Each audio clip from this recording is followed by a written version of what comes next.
Gadis barbar pilihan Ustadz Tampan. Bab 119.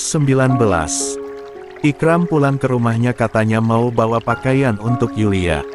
Soalnya kan di dalam gak ada pakainya, jawab sang Umi. Ana minta tolong pada kalian, jauhkan Farah dari Gus Ikram dan istrinya. Sekarang Ana akan menghubungi Bang Yasir yang kebetulan dia sedang ziarah di sekitar kota ini untuk menjemput kami. Yasir adalah anak pertama dari Kiai Fatih dan almarhum istri pertamanya. Umi akan memeriksa Yulia, siapa tahu dia sudah sadar. Setelah itu Umi mau salat asyar, ujar wanita parubaya itu lalu pergi ke dalam-dalam sambil mengusap dadanya yang begitu resah. Sesaat, Mas Ubi, panggil Yulia. Membuka matanya sambil meringis saat rasa pusing datang menyerang kepalanya. Namun bukan sosok suaminya yang pertama kali Yulia lihat, tetapi seorang perempuan yang kini duduk di sampingnya dengan senyuman lebar menatapnya. Kamu masih ingat aku, Ning Farah? Farah mengangguk lalu memberikan segelas air putih untuk Yulia minum. Dan segera Yulia meminumnya karena sejak tadi tenggorokannya kering, bahkan rasa lapar dapat ia rasakan. Di mana suami gue? Tanyanya agak gugup, pasalnya perempuan di hadapannya ini adalah perempuan yang ingin menjadi istri kedua suaminya. Gus Ikram mungkin pergi salat asyar di musola, dan orang-orang yang lain pun kemungkinan juga tengah melaksanakan salat asyar. Berhubung aku baik, aku datang ke kamar ini dan menjagamu. Aku kurang baik apalagi coba? Yulia mengernyit lalu berdecih. Ia tidak butuh perempuan asing ini untuk menjaganya. Berarti ini udah sore. Kenapa lo belum pulang ke tempat asal lo? Farah mengerjap polos lalu tertawa kecil. Aku kan ingin meyakinkan Gus Ikram untuk menjadikanku istrinya. Jadi mana mungkin aku pergi dari sini? Tatapan Yulia semakin dingin saat mendengar jawaban dari perempuan yang katanya teman kecil suaminya. Lo polos atau pura-pura polos anjir? Lo tahu kan gue istri sahnya Mas Ikram? Farah mengangguk masih dengan senyuman manisnya. Aku tahu Yulia. Nanti aku akan menjadi istri kedua Gus Ikram. Lihatlah sekarang saja kita udah saling akrab. Kamu bisa kan membagi pria yang sejak awal aku miliki padaku? Apa perempuan di hadapannya ini sudah gila? Dari dulu dan selamanya Mas Ikram itu punya gue, bukan punya lo. Sentaknya. Tapi kita bisa berbagi. Emosi Yulia memuncak. Dia yang memang sedang hamil begitu sensitif akan seseorang yang menjenggolnya, kini ia begitu marah. Anjir, lo benar-benar gila. Suami gue bukan barang yang bisa dibagi seenak jidatnya. Tapi aku mencintai Gus Ikram, ungkap Farah menundukkan pandangannya dalam-dalam sambil meremas ujung gamisnya. Dia mulai takut pada tatapan dari Yulia yang membuat tubuhnya bergetar entah kenapa. Tapi cinta lo gak bisa dimiliki, Farah. Mas Ikram hanya punya gue. Walaupun lo mencintainya sekalipun, lo gak ada hak buat memilikinya. Egois, balas Farah berteriak pada istri dari Gusnya. Jangan egois kamu Yulia. Sejak awal Gus Ikram itu punya aku, bukan punya kamu. Aku rela menjadi istri keduanya dan seharusnya kamu sebagai istri yang baik harus ikhlas jika membagi suamimu denganku. Farah memang sudah gila. Kepala Yulia semakin pusing saja karena dia baru sadar dari pingsannya harus dihadapi sesosok setan yang berwujud manusia ini. Mas Ikram udah nolak tuh Farah. Gue pun masih ingat tadi pagi bagaimana dia menolak lo dan mengatakan hanya akan setia sama gue. Tatapan Farah berubah. Yang tadi menatap kesal Yulia kini menjadi sedih.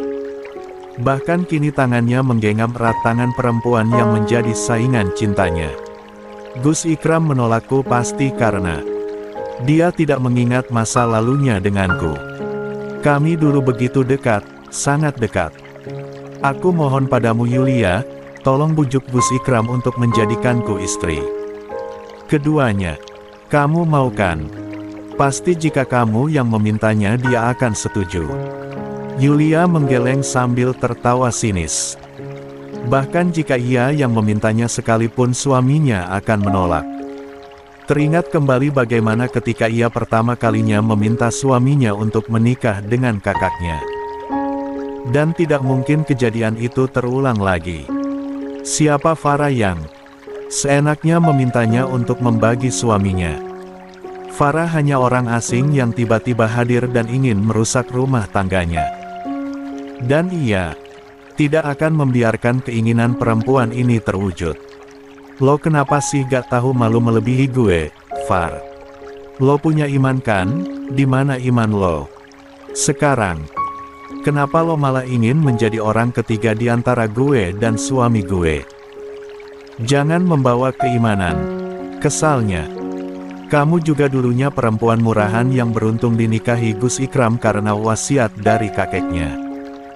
Kalau kakek Rahman tidak memberikan wasiat terakhirnya, mungkin akulah yang akan menjadi istri dari Gus Ikram. Bukan kamu. Lagi pula mana ada perempuan murahan seperti kamu yang memiliki banyak mantan dan hidup dengan masa lalu yang buruk bisa dinikahi oleh Gus Ikram. Kamu bisa menikah dengannya karena keterpaksaan, bukan keinginan Gus Ikram sendiri. Di sini kamu yang harus sadar diri Yulia. Farah tahu cerita kehidupan Yulia dari dua santri yang tidak sengaja dia temui di dekat pondok santriwati. Ada untungnya dia datang ke sana dan mengetahui siapa sebenarnya istri dari Gusnya. Oke, kesabaran Yulia sudah hilang sekarang. Apalagi masa lalunya sampai dibawa-bawa. Kenapa diam? Jadi benar kamu ternyata dulunya perempuan murahan. Hahaha, Gus Ikram sudah tahu gak ya jika istri yang dia banggakan ini ternyata gak sesuai dengan ekspektasi. Yulia seketika berdiri, lalu sebelum Farah selesai berbicara dia sudah mencekik leher perempuan itu dan kini memojokkannya ke dinding. Anjeng lo ya, kenapa lo harus bawa-bawa masa lalu gue? Mata Farah melebar dan mulai bergetar, menatap takut pada tatapan Yulia yang menatapnya bagaikan serigala buas yang memangsa korbannya. Lo memang udah gila, Farah. Yulia tertawa lalu mendorong tubuh perempuan itu hingga dia terjatuh ke lantai. Bro, kamu apa? Lo berani sama gue? Sini maju, dasar perempuan munafik. Berlaga baik di depan kedua mertua gue untuk mencari simpati, ternyata di belakang lo gak lebih kayak anjing. Yang Meng. Plak. Yulia harus mendapatkan tamparan keras dari Farah sebelum dia menyelesaikan perkataannya.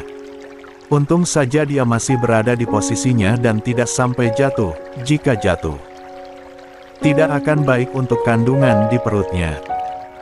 Farah yang sadar dirinya kelepasan pun mulai mundur sambil memegang tangan kanannya yang bergetar hebat. Kak, kamu yang memulainya, bukan aku. Aku tidak salah. Aku hanya membela diri karena kamu yang duluan menyakitiku dan menghinaku. Yulia terkekeh sinis, lalu mengusap pipinya yang berdenyut nyeri. Dirinya yang duluan memulai. Apa ia tidak salah dengar? Aish. Tamparan dari Farah begitu menyakitkan ternyata.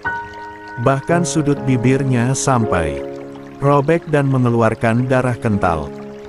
Suaminya tidak akan marahkan jika ia sedikit memberikan pelajaran pada perempuan. Gila ini. Anjir, lo bener-bener udah mengusik perempuan yang salah, Farah.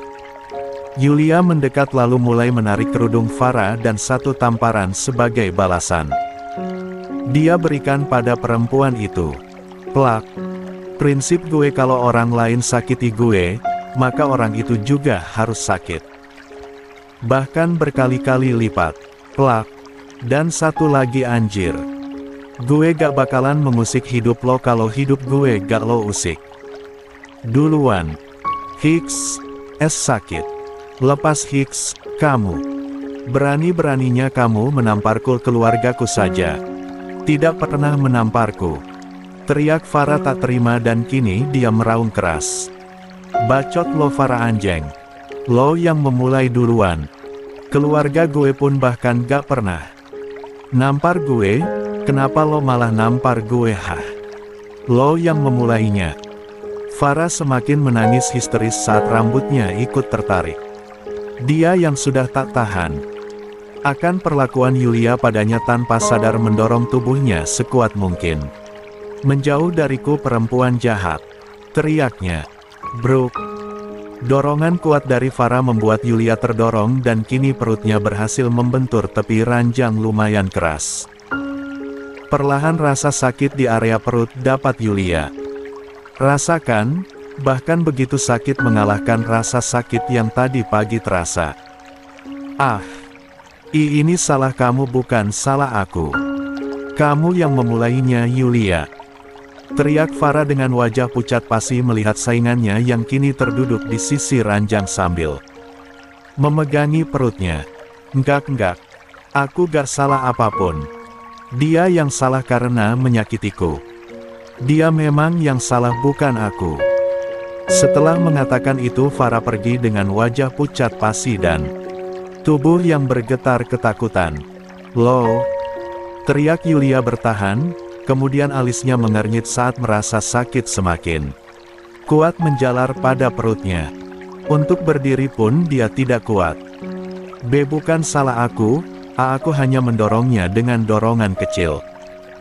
Dia yang sengaja menjatuhkan dirinya ke tepi ranjang, ucap Farah dengan kedua tangan terkepal kuat. Lalu tertawa sinis. Pasti setelah ini dia akan mengadu. Kita lihat aja siapa yang akan disalahkan, bukankah Yulia tidak menginginkan kandungannya itu? Tidak salah lagi, dia yang mendorongkan dirinya ke sana. Hahaha, Yulia memang ratu drama. Langkah kaki Farah harus terhenti di depan pintu saat di sampingnya dia melihat seorang anak kecil menutup mulutnya yang terbuka. Mbak cantik, gumam Unaya sambil memegang 5 permen di tangannya dengan kuat. Lalu menatap penuh takut pada Farah yang kini berada di dekatnya. Jantung Farah berdetak kencang. Unaya tidak mungkin melihat semua kejadiannya kan? Tidak. Unaya masih kecil, dia pasti tidak tahu apa yang terjadi. Buru-buru Farah pergi, menjauh dari kamar Gusnya dengan langkah lebar. Mbak cantik. Teriak Unaya masuk ke dalam kamar mendekati mbak cantiknya yang berusaha berdiri. Mbak cantik sama mbak jahat ini kenapa bertengkar? Unaya takut lihatnya Hicks, isak anak itu dengan mata berkaca-kaca. Tolong jangan bertengkar lagi, kata Abis sama Uminda. Baik bertengkar. Unaya panggil siapapun yang ada di luar sekarang. Pinta Yulia dengan napas yang mulai terputus-putus. Dia panik sekarang, tidak bisa menggerakkan tubuhnya. Karena sakit semakin jelas terasa. Mbak cantik baik-baik aja kan? Panggil siapapun yang ada di luar Unaya. Gue mohon. Pinta Yulia semakin kuat meremas perutnya. Dia ketakutan sekarang, seperti sesuatu yang berusaha ia terima akan pergi dalam hidupnya. Tidak mungkin kan ketakutannya akan menjadi kenyataan. Tidak. Ia telah mencoba untuk mengikhlaskan takdir yang harus dia terima. Tolong ia mohon jangan sampai terjadi. Unaya mengangguk lalu berlari keluar hingga permen di tangannya berjatuhan. Allah, gak mungkin kan? Tanya Yulia menggigit bibirnya dengan kuat. Aku memang sempat tidak menginginkan keberadaannya, tapi sekarang. Yulia menangis, mengusap perutnya dengan tangan bergetar hebat. Maafkan. Aku Mas Ubi. Sakit. Ini benar-benar menyakitkan. Umi. Teriak Unaya sambil menarik-narik ujung gamis Ningwardah yang tengah menyiapkan teh hangat dan kue putu ayu bersama Umi Husna. Setelah selesai salat asyar Ningwardah dan Umi Husna langsung ke dapur menyiapkan Cemilan untuk para pria yang masih sholat di musola. Loh sayang, kenapa kamu ke dapur? Umi kan bilang suruh cek Mbak Yulia. Takutnya dia bangun karena gak ada yang jagain.